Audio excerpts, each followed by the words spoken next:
Which way to the chisel? Keep rowing towards the statues of the oarsmen, then thread past between them.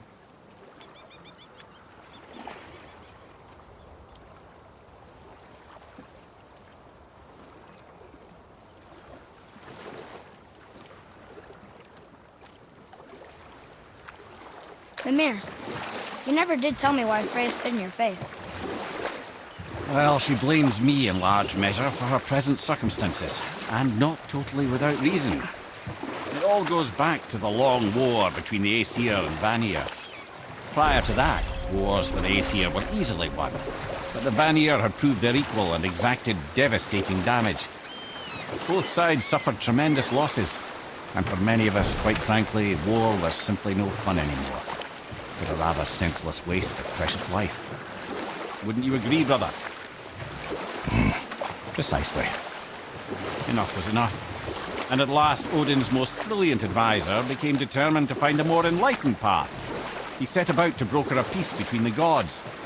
It took some convincing, but ultimately Odin was persuaded to marry his deadliest enemy, a certain Vanir goddess, legendary not only for her fertile beauty, but her genius at the very Vanir magic that Odin had long aspired to master. Freya married Odin? Enough. No stories. Not while on foot. Our focus is the road. Completely understand. I'll finish the till last.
I think I'm getting better at this.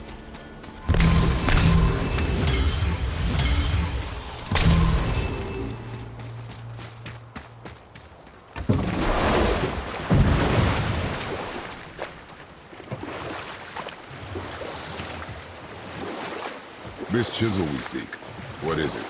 I'm glad you asked, actually. I have just the story for you. There was a giant once named Thamur. A very giant, who, despite his mountainous size, was without question the greatest stonemason this world had ever seen.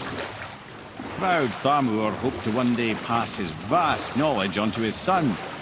But young Hrimthur had the heart of a warrior. Perhaps the father had too much fear in him, or the son too little. Either way, a quarrel of theirs spiraled out of control, and the overworked stonemason, bonk, struck his son. Hrimthur ran off into the night,